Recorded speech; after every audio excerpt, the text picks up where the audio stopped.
Hi guys, this is Andre from Signal Sigma, and in today's video I'm going to talk about reaching fair value for a stock. This is a very powerful process, and it implies taking a couple of fundamental metrics about a stock and adjusting a technical model so that the fundamentals are correctly reflected on a price chart.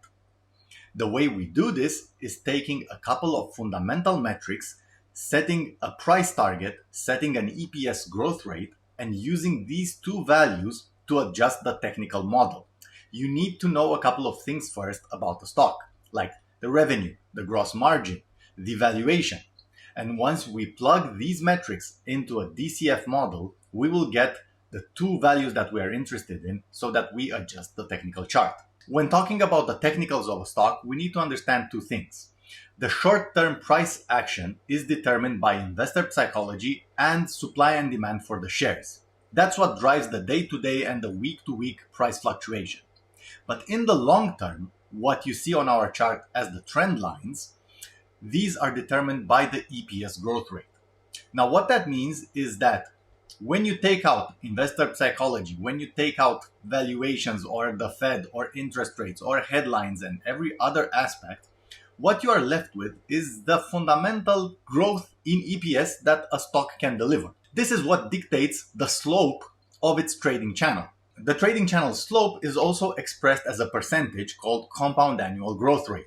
What that means is that if you're buying a stock at the high trend line, at the mid trend line, at the lower trend line, and you hold that investment until any other point on that trend line, you will get a compound annual growth rate equal to the trend line's slope. When you open a chart in our platform, you will see a percentage defined as a compound annual growth rate. And that is the natural slope that is computed from the price history. Now, this is unadjusted. The point of this exercise is to correctly adjust the model using the fundamentals. So let's get started. As I've mentioned before, in order to create an accurate DCF model for a stock, we need to have some fundamental assumptions about the business. These revolve around revenues, profit margin, operating expenses, shares outstanding, so if they have a share buyback program or if they are diluting their shareholders, and a valuation. At the end, we will get a model result that will tell us the price target and the EPS growth rate that we need to adjust the technical model. Our DCF model builder on Signal Sigma works only for non-financial stocks, but what I'm saying can be done in any DCF modeler. This is just something that we give our users to make the valuation process very easy. Now let's pick a company that's quite easy to understand, like Chipotle, and we are going to work with the assumptions that analysts make for this company. And we will see if we get similar results to them. The first step is modeling revenue growth. Okay? And we can see that they've averaged somewhere around 20% in revenue growth. And 20% revenue growth, when applied to 5 years, means a bit below tripling their current sales. You can see over here that whatever revenue assumption we put in, okay, so let's put in 20, this will affect the revenue growth for the whole projected period. Okay, let's run with 20% revenue growth rate. Click next, and we are taken to the profit margin step where we see the 2-year gross margin that is 38%. Now, gross margin tends to be kind of stable, so I'm going to put here 39% just to be a bit on the optimistic side. Maybe these guys will be able to push these kinds of margin into the future. As you can see, the gross margin is completed here in our projected model. We click next, and we are taken to the operating expenses. Now, the operating expenses are defined as operating expenses as a percent of revenue, because this is something that's much easier to model than just, inputting an actual number. The operating expenses as a percent of revenue is another factor that pertains to the business model, and it also tends to be stable. Okay, this means marketing costs, costs with the employees, and all fixed costs that a business has. We'll put the operating expenses at 28%, which I think is fair when we look at their past figures. We click next. We are at the shares outstanding step. Now, this is a step that is often overlooked. and I like to look at the history of the company. If they have a history of buying back their shares, this would be a negative number. If they have a history of diluting their shareholders, this would be a positive number because it indicates there are more shares out there than currently. So we are going to leave the shares outstanding at 0 because the current share buyback program that they have is not really that impactful. So click next and we will get to the valuation step. Now the valuation step, this is always a controversy, the EV to EBITDA multiple that you assign to a stock. Now what I like to do is understand how a stock is trading just given its own history, and we can get this under our technical chart. You will see a chart with the enterprise value to EBITDA history.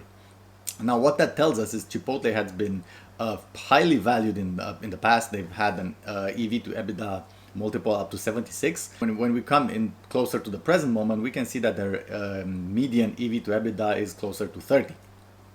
So we will put 30 in this model, and just as a guide, we also have a cheat sheet over here, which means that anything over 20 enterprise value to EBITDA means high growth, innovation, leadership, and a kind of monopoly. So we are paying through the nose for all of these. We already know the weighted average cost of capital is 10.2% for Chipotle. This is something that you can Google, and that will leave the tax rate at 21%. Finally, we will get the model results, we will get the price target and the average EPS growth rate, both for the shorter and longer term. Now, it's time to adjust the chart. So when we go into the chart, this is the standard chart, okay? So these lines, these trend lines and this trading channel is computed automatically. This is technical, purely technical. So this is what I would call technical risk reward, okay? It's not fundamental in any way because fundamentals are not yet part of the equation on the chart. In order to make the fundamentals reflect on the chart, we need to adjust the price target, and the price target is basically the destination of the trading channel, so where the trading channel ends, and the compound annual growth rate. When we set both, the chart will adjust. So let's just say for the moment that we will put $2,000 as the price target and 10% as the slope, and we'll see how the chart adjusts. So given a price target of 2,000, this is the price target, and an adjusted slope of 10%, okay, this means that it doesn't matter if you buy the stock over here, or over here. If you sell it here, if you sell it here, if you sell it here, you're going to get 10% per year. That's the compound annual growth rate. Let's input these numbers. 2,300, okay, with an EPS growth rate between 16 and 20. Let's place it at 18. And here is the adjusted chart. This is the current risk reward that the stock offers given these fundamental assumptions. Okay, if we want, we can now see how, for example, an 18% revenue growth looks like. Okay, our model will drop the price target to 2,120. So we can see exactly how the fundamentals impact the technicals. When the price target drops, you can see that the stock suddenly becomes much more expensive, even though the EPS growth rate is the EPS growth rate also dropped. So let's adjust it for 16. Okay, so you can see how the risk reward looks now, and it doesn't look very good if they get just 2 percentage points lower in revenue. Now, the takeaway from this is that, one, you should try to be as accurate as possible in the fundamental assumptions, because whatever information you put in here is the information that comes out, right? You put wrong information in, you're going to get a wrong model out. The other thing that's very important is that buying a stock near its risk reward high means that you get less of a cushion in terms of being wrong on your fundamental assumptions. It means that you really need to be right in order to make money on the stock. Whereas if you are buying it near the lower fundamental risk reward, It means that you can afford to be wrong a bit on your fundamental assumption, and there is more place to be pleasantly surprised. Now let's see how other analysts view the stock and see if we are right on our assumptions. So Morgan Stanley has a $2,000 price target, Oppenheimer has a 2,350 price target, Citigroup has an even higher price target of 2,450. So we are getting these price targets which are, let's say, on average at 2,200. These are the most recent price targets. We can also see a mean analyst price target at 2,100, but this is more of a historical approach. It's the latest price targets that come in are at 2,200. So when we adjust the chart for our assumptions, we can understand the fundamental risk reward of the stock.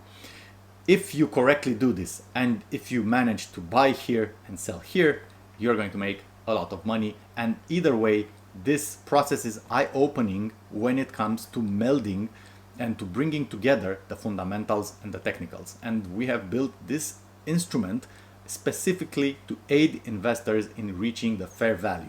And speaking of fair value is not the price target.